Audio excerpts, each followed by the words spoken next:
আরশের মেহমান করেছেন আল্লাহ, কত শান কত মান মোর কামলিওয়ালাম। আরশের মেহমান করেছেন আল্লাহ, কত শান কত মান মোর কামলিওয়ালাম। ও গো মদিনাওয়ালা, আল্লাহর হাবিব যখন ওই দিকে যাওয়া ধরেছিলেন, তার আগের ঘটনা, আল্লাহর হাবিবকে মারবার জন্য কাফেরের গোষ্ঠীরা আল্লাহর হাবিবের গৃহটাকে ঘেরাও করে ফেলেছে। মিশকাতের হাদিসের মধ্যে এসেছে, হাবিবুল্লাহ নবীর গৃহটা যখন ঘেরাও করে ফেলেছে, এমন সময় হাবিবুল্লাহ নবীর কাছে জিবরাইল আসলেন। ইয়া রাসূলুল্লাহ, ইয়া হাবিবাল্লাহ,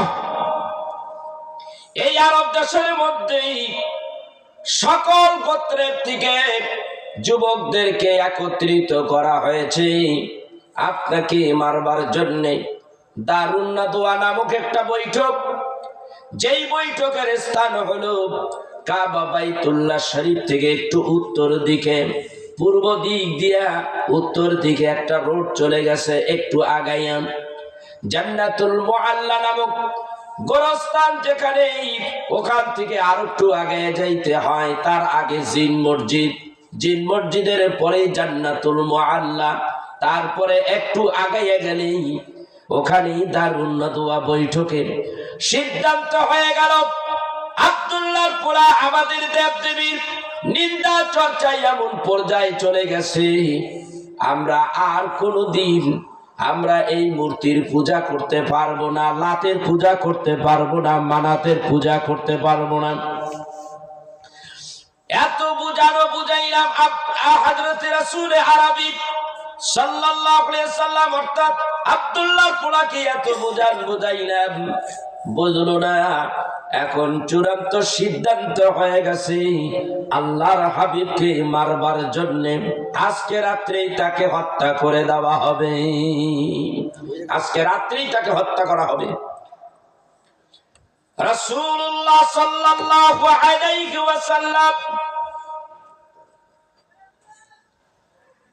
তিনি তখন ঘরের ভিতরে কাবা বাইতুল্লাহ শরীফের একটু পূর্ব দিকে জাবালে কুবাইস পাহাড়, তার পাদদেশে আল্লাহর হাবিব ঘরের ভিতরে আছে। হযরতে আলী কাররামাল্লাহু ওয়াজহাহু সেই দিনও ঘরের ভিতরে। চতুর্দিকে বাড়িটা ঘেরাও করে রেখেছে। এমন সময় জিবরাইল আসলেন, ইয়া রাসূলুল্লাহ, ইয়া হাবিবাল্লাহ, আল্লাহর পক্ষ থেকে আপনার প্রতি ওহী এসে গেছে। নবী গো, এই মক্কা নগর জলদি করে আপনি ছেড়ে দেন, মক্কার থেকে মদিনায় হিজরত করেন গো নবীজি। আল্লাহর হাবিব জানালা খুলিয়া তাকাইয়া দেখে চতুর্দিকে গৃহটা ঘেরাও করে ফেলেছে। সবার হাতে একটা করে তরবারি, নাঙ্গা তরবারি দাঁড়িয়ে আছে। রাসূল আরবি সাল্লাল্লাহু আলাইহি ওয়াসাল্লাম ঘরের থেকে বের হইলেই অমনি তাকে সব গোত্রের মানুষেরা একত্রিত অ্যাটাক করবে, হত্যা করে ফেলবে। আল্লাহর হাবিব হযরতে আলীকে ডাকলেন, ইয়া আলী, চতুর্দিকে আমার গৃহটা ঘেরাও করে ফেলেছে, হয়তোবা আমি বের হয়ে গেলে আমাকে হত্যা করা হবে, আমি এখন কি করি রে আলী? হযরতে আলী বললেন, ইয়া রাসূলুল্লাহ, ইয়া হাবিবাল্লাহ, আপনি আল্লাহর নির্দেশে মক্কা ছেড়ে মদিনায় যাবেন। নবী গো, আপনি আপনার কাজ করেন, আপনি এই পথ দিয়ে এখান দিয়ে বের হয়ে যান, আর আপনার গায়ের জুব্বাটা, আপনার গায়ের ওই চাদরটা আমাকে দিয়ে দেন। এই চাদরটা মুড়ো দিয়ে আমি আলী ঘুমিয়ে থাকবো। আর মানুষগুলি হয়তো বা খুঁজতে খুঁজতে আমাকে পাবেই, আমাকে আপনি ভেবে হয়তো আমাকে কতল করে ফেলবে, আমাকে শহীদ করে ফেলা হবে গো নবীজি। হুজুর আপনি চলে যান, যাবার আগে জানতে চাই গো নবীজি, আমি শহীদ হয়ে যাব, আমি আপনার কাছে জানতে চাই গো নবীজি, আজকে আমি আপনার জন্য শহীদ হয়ে যাব, কাল কিয়ামতের দিন আপনার আমার সঙ্গে কি পরিচয় হবে গো নবীজি?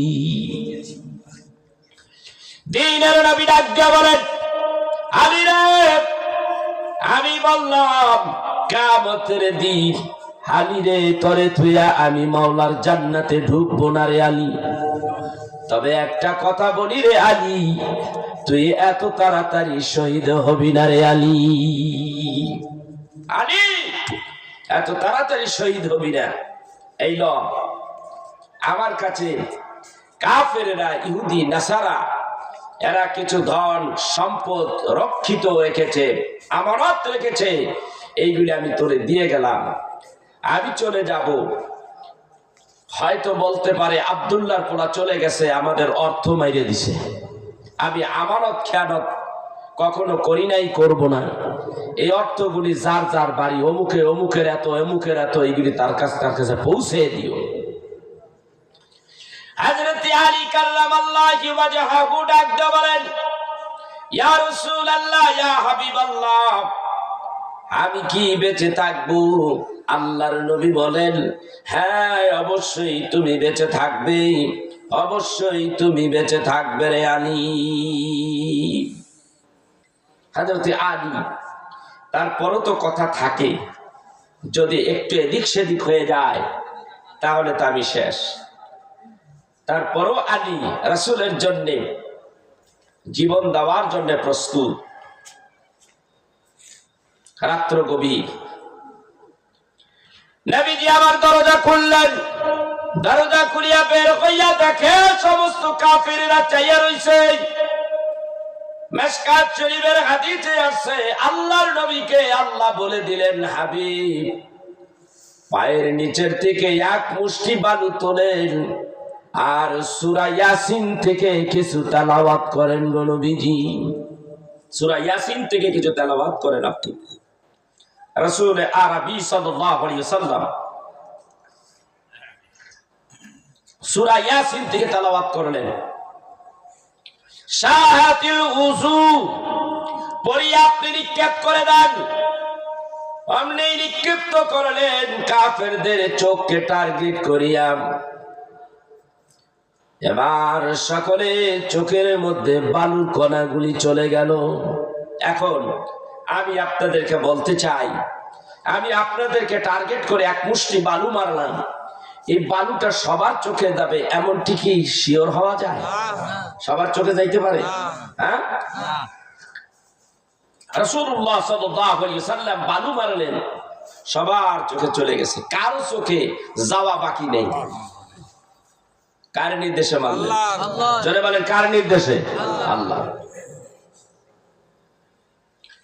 আল্লাহর হাবিব কাফেরদের ভিতর থেকে, নিজের বাড়ির ভিতর থেকে বের হয়ে গেলেন, আসতে কাফেরদের ভিতর দিয়ে আসতে বের হয়ে গেলেন।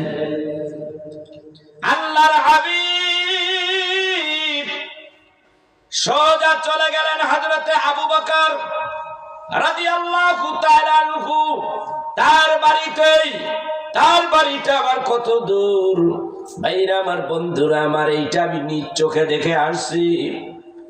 কাবা শরীফ পূর্ব দিকে রাসূলের বাড়ি, যদি ওখান দিয়া সোজা আসতে হয় আবু বকরের বাড়িতে আসতে মাত্র 10 থেকে 12 মিনিট সময় লাগে। 10 থেকে 12 মিনিটের ভিতরে নিজের বাড়ির থেকে আবু বকরের বাড়িতে আসতে 10 থেকে 12 মিনিট লাগে। নবীজি কাবা বাইতুল্লাহ শরীফে আগে ঢুকলেন, ঢুকে কাঁদলেন কাবা শরীফের কিনারে। বুখারীর বর্ণনায় এসেছে নবীজি কাবার শরীফের কিনারে বসে বসে কাঁদলেন আর বললেন, কাবারে আমার বড় ইচ্ছা ছিল প্রাণ ভরে আমি তোমার ইবাদত করব, আমি তোমার সেবা করব, কিন্তু এই দেশের এই কাফের গোষ্ঠী আমাকে তা করতে দিল না। তোমাকে ছেড়ে যেতে আমার কলিজা ফেটে যাচ্ছে। তুমি আল্লাহর ঘর, তোমাকে ছেড়ে যাইতে আমার ভালো লাগে না। তারপরে এইটা হলো আমার জন্মভূমি, কাফেরদের অত্যাচারে আমি থাকতে পারলাম না। এইভাবে কিছুক্ষণ তিনি কান্নাকাটি করে ওখান থেকে সোজা হযরতে আবু বকরের বাড়িতে হাজির। হযরতে আবু বকরের বাড়িতে আইসা দরজার কিনারে একটা ডাক দিলেন, ইয়া আবু বকর। তখন রাত্র এরকম নিঝুম রাত। আয়া আবু বকরের বাড়ির দরজার কিনারে ডাক দিলেন, ইয়া আবু বকর। আবু বকর সঙ্গে সঙ্গে জবাব দিলেন, লাব্বাইক ইয়া রাসূলুল্লাহ, লাব্বাইক ইয়া হাবিবাল্লাহ। দরজাটা খুলে গেল, আল্লাহর হাবিব ভেতরে ঢুকলেন। হযরতে রাসূল আরবী সাল্লাল্লাহু আলাইহি ওয়াসাল্লাম ডাক দিয়া বলে, আবু বকর রে, আমি তোমার দরজার কিনারে একটা ডাকের বেশি দুইটা ডাক দিতে হলো না। একটা ডাক দিতে দিতে তুমি জবাব দিলা, লাব্বাইক ইয়া রাসূলুল্লাহ, ইয়া হাবিবাল্লাহ। এইভাবে যখন জবাব দিলা, সঙ্গে সঙ্গে দরজাটা খুলে গেল। আবু বকর রে, রাত্রি বেলা কি তুমি ঘুমাসো না রে আবু বকর?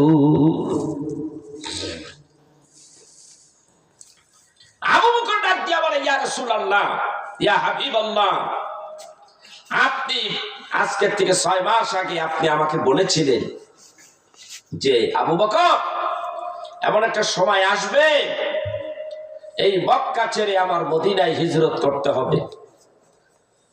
সেই দিন আমি তোমার দরজার কিনারে একটা ডাকের বেশি দুইটা ডাক দিতে পারবো না। এই কথা বললেন, আবু বকর শুনলেন।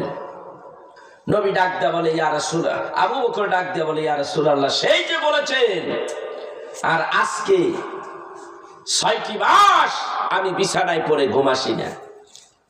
কারণ আমি না জানি কখন জানি আল্লাহর হাবিব এসে যায়, কখন জানি আল্লাহর হাবিব এসে যায়, এসে একটা ডাক, দুইটা ডাক, 5টা 10টা ডাক দিয়া ডাকের জবাব না পাই আল্লাহর হাবিব বিদায় হয়ে যাবে। আমি আল্লাহর দরবারে অপরাধী হয়ে যাব। সেই জন্য ইয়া রাসূলুল্লাহ, আজকে 6টি মাস আমি ঘুমাসি না, আপনার অপেক্ষায় আছি, কখন জানি ডাকটা দিয়ে বসে। ইয়া রাসূলুল্লাহ, ইয়া হাবিবাল্লাহ, তাহলে কি হিজরতের সময় হয়ে গেছে নাকি? আল্লাহর হাবিব বলে, আবু বকর রে, হিজরতের সময় মানে এখনই বের হয়ে যেতে হবে, দেরি করা যাবে না, এই মুহূর্তেই চলে যেতে হবে। হযরতে রাসূল আরবী সাল্লাল্লাহু আলাইহি সাল্লামের নির্দেশে এক মুহূর্ত দেরি করলেন না, সঙ্গে সঙ্গে আল্লাহর হাবিবের সঙ্গে আবু বকর রওনা হয়ে গেলেন। এই হলো ভালোবাসা, এই হলো প্রেম, এই হলো ইশক, এই হলো ভালোবাসা। সঙ্গে সঙ্গে বের হয়ে গেলেন।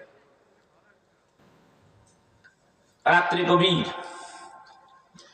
এখন আবু বকর রাদিয়াল্লাহু তাআলা আনহু তার বাড়ির থেকে, যেখানে তিনি জাবালে সৌর পর্বত, ওখানে যাইতে সময় কতটুক লাগতে পারে, উপরে উঠবেন আর কাবা শরীফের আবু বকরের বাড়ির থেকে জাবালে সুরের পাদদেশ, পাহাড়ের নিচে, এখানে আসতে অর্থাৎ যাইতে তাদের সময় লাগবে সর্বোচ্চ 1 থেকে 1.25 ঘন্টা, এর বেশি নয়।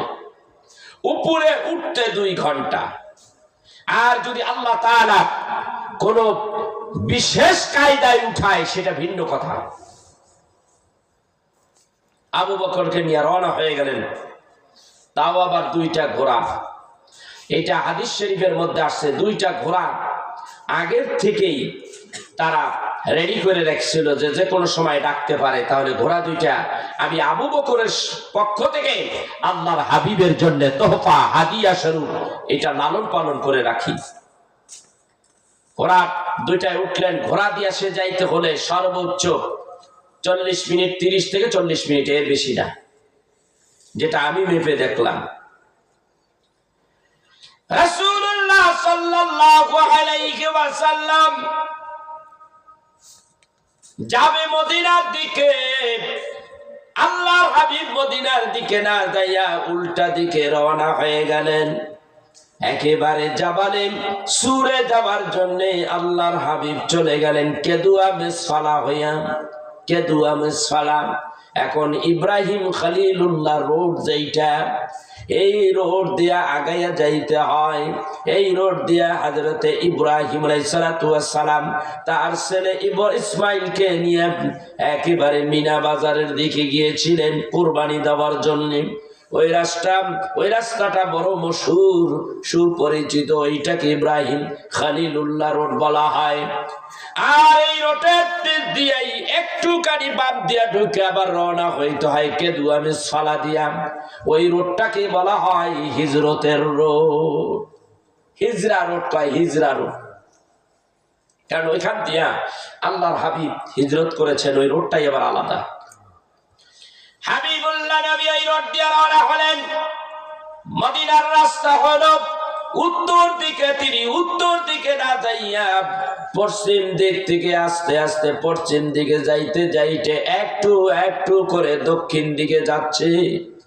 যাইতে যাইতে একেবারে সৌর পর্বতের কাছাকাছি আল্লাহর হাবিব আর হযরত আবু বকর রাদিয়াল্লাহু তাআলা আনহু দুইজনে ঘোড়ায় যায়। আবু বকর একবার ঘোড়া নিয়ে সামনের দিকে আগাইয়া যায়, আবার পিছনের দিকে আসে। আবার আল্লাহর হাবিবের ঘোড়া এগুতে থাকে। আল্লাহর হাবিবের ঘোড়ার থেকে আবার একটু ডান দিকে যায়, আবার একটু বাম দিকে যায়। নবী করিম সাল্লাল্লাহু আলাইহি ওয়াসাল্লাম আবু বকরকে জিজ্ঞাসা করে, আবু বকর রে, তুমি এমন কেন করো? একবার দেখি সামনের দিকে যাও, আবার দেখি পিছনে যাও, ডাইনে যাও একবার, বামে যাও একবার, এমন কেন করো গো আবু বকর? আবু বকর ডাক দিয়া বলে, ইয়া রাসূলুল্লাহ, ইয়া হাবিবাল্লাহ, আমরা তো রাত্রিবেলা রওনা হচ্ছে গো নবীজি। আমি ডাইনে যাই, দেখি গো নবী কোন কাফেরের বাচ্চা, ইহুদির বাচ্চা কি কোন পাহাড়ের আড়াল থেকে বা পিলারের আড়াল থেকে আপনি নবীর টার্গেট করিয়া কোন তীর মারে কিনা। বাম দিকে যাই, ওই একই চিন্তায়। আবার আগে যাই, পিছে যাই, যদি কোন ইহুদির বাচ্চা আপনি নবীকে টার্গেট করিয়া তীর মারে কিনা গো নবীজি। এই জন্যেই আমি ডানে বামে যাই, আগে পিছে যাই গো নবীজি। এবার ফজরের নামাজের সময় একটু ফর্সা বর্ষা হয়ে যায়। আল্লাহর হাবিবকে নবীজিকে আবু বকর ডাক দেয়া বলে, ইয়া রাসূলুল্লাহ, ইয়া হাবিবাল্লাহ, আর দেরি করা যাবে না, পথ চলা যাবে না, চলেন আমরা দুইজন একটা পাহাড়ের ভিতরে লুকাইয়া যাই গো নবীজি। যদি ফর্সা হয়ে যায়, কাফেরদের হাতে আমরা ধরা পড়ে যেতে পারি। আসুন আমরা একটু লুকিয়ে পড়ি। হাবিবুল্লাহ নবীকে নিয়ে সোজা আবু বকর একেবারে সোর পর্বত উঠে গেলেন। সোর পর্বতের ভেতরে উপরে যাইয়া একটা গর্ত আছে, গর্তের মতো, এটার ভিতরে তিনি ঢুকে গেলেন।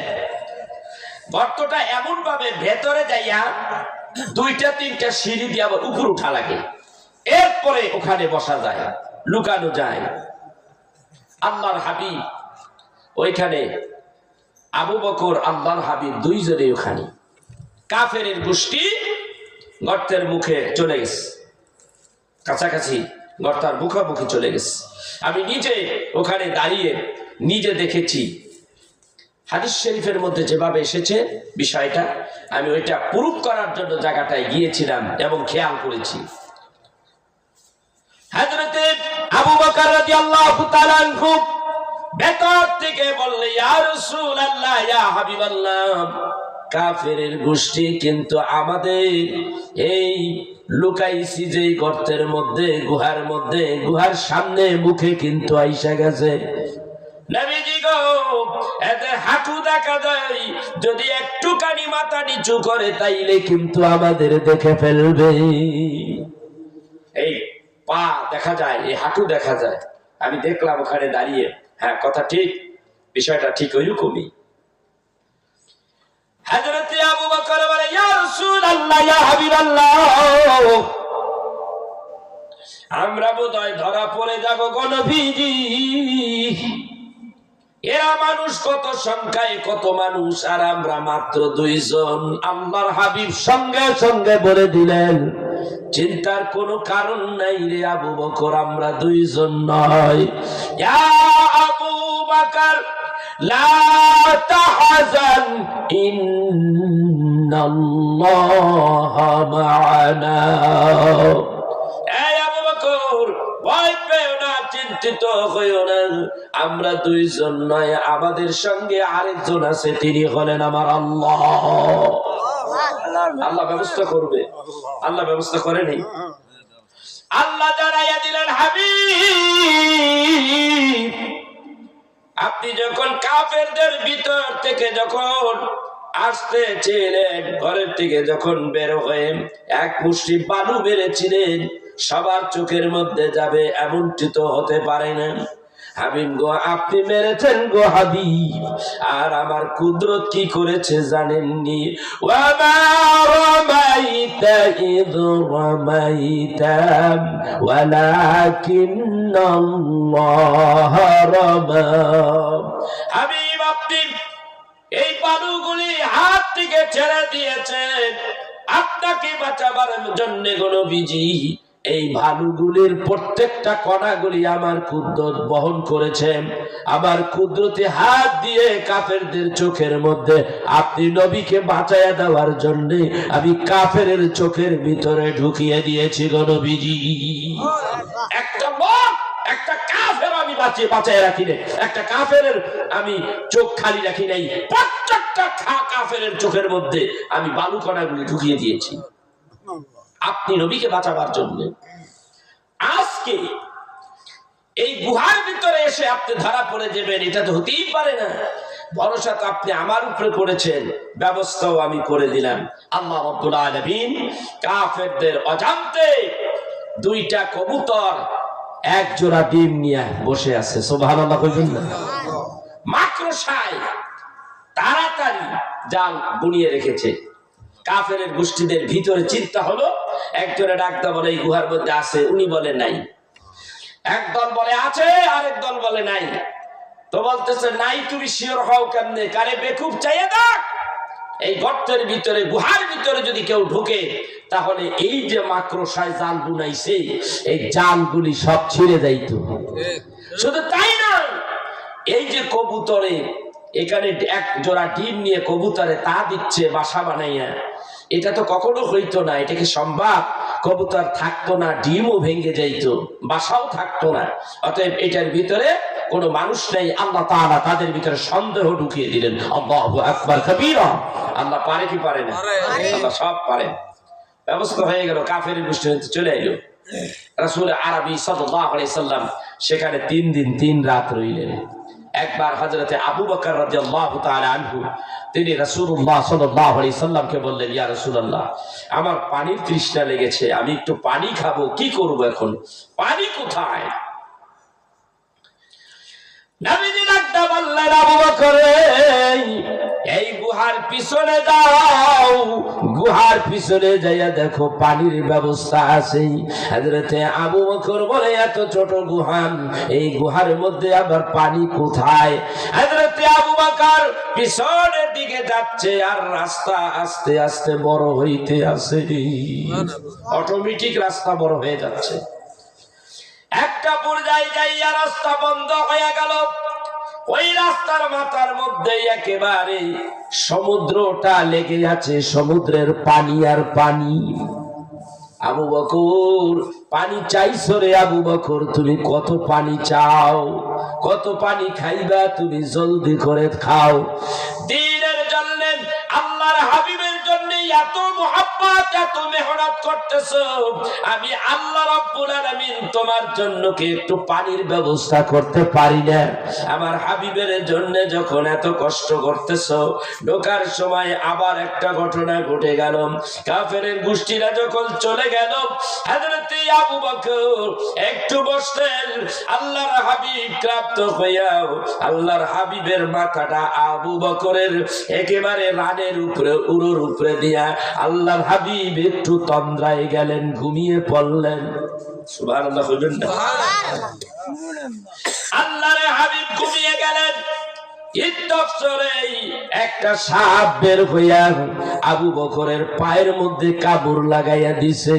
এর কারণ হলো আবু বকর গর্তের মধ্যে আমার রাসূলের আগে আবু বকর ঢুকছে।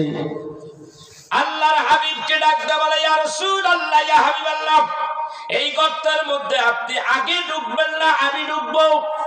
নবীজি গো, এই গর্তের মধ্যে সাপ বিচ্ছুর গর্ত থাকতে পারে গো নবীজি, এইটা পাহাড়িয়া অঞ্চল গো নবীজি, আমি তাই ভেতরে যাব, আগে ব্যবস্থা নেই গো।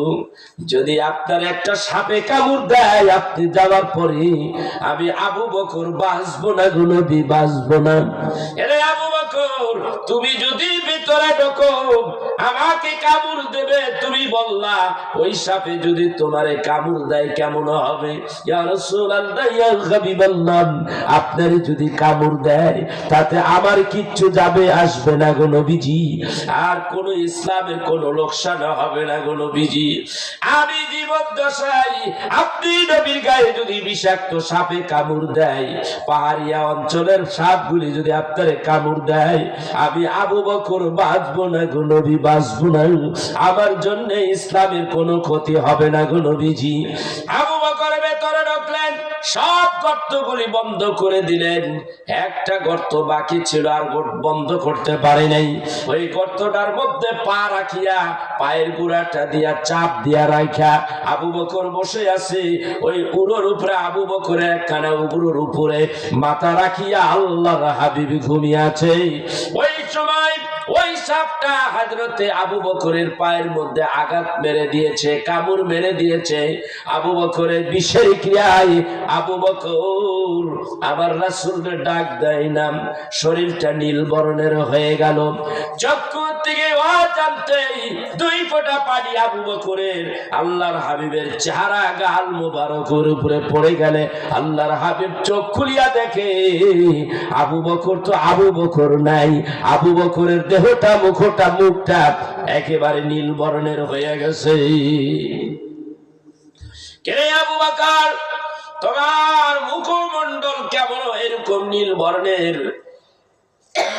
ইয়া রাসূলুল্লাহ, ইয়া হাবিবাল্লাহ, কাফের দুশমনদের হাত থেকে বাঁচতে পারলে কি হবে? ভেতরে যে সাপ, বিষাক্ত সাপের হাত থেকে আমি রক্ষা পাইতে পারি নাই। আপনি লক্ষ্য করে দেখেন, বিষাক্ত সাপ আমার পায়ের মধ্যে কামড় দিয়েছে গো নবীজি। আল্লাহর হাবিব, এক বর্ণনা এসেছে যে তুমি আজিজুল হক সাহেব তার বুখারী শরীফের ৫ম ভলিউমের মধ্যে লিখেছে, আল্লাহর হাবিব বলতেছে, হে সাপ, তুমি আমার আবু বকর, আমার সঙ্গী সাথী, হিজরতের সাথীকে তুমি কামড় দিলে কেন? ইয়া রাসূলুল্লাহ, আল্লাহর হুকুমে জবান খুলিয়া যায়, আসসালাতু ওয়াসসালামু আলাইকা ইয়া রাসূলুল্লাহ, আসসালামু আলাইকা ইয়া হাবিবাল্লাহ, আসসালামু আলাইকা ইয়া শাফিয়াল মাজনবিন, ওয়াসসালামু আলাইকা ইয়া রাহমাতাল লিল আলামিন। নবীজি গো, আমি আবু বকরকে কামড় দিয়েছি, আপনি যখন এইটার ভিতরে ঢুকেছেন তখন মেশক আম্বিরের এমন ঘেরান হয়ে গেল, আমি পাগল পাড়া হয়ে গেছি নবী গো। আজকের দিকে 500 বছর আগে হযরতে ঈসা নবী এমন ভাবে আল্লাহর কাছে বলতেছিল যে একজন পয়গম্বর দুনিয়ায় আসবে, আখেরি পয়গম্বর, যার উম্মত যদি আমি হইতে পারতাম জীবনটা ধন্য হয়ে যাইত। যেই নবীরে দেখলে দোজখের আগুন হারাম। ওই পথ দিয়া আমি সাপ যাইতেছিলাম। ওই সময় আল্লাহকে বললাম, আল্লাহ আমার জবানটা খুলিয়া দাও।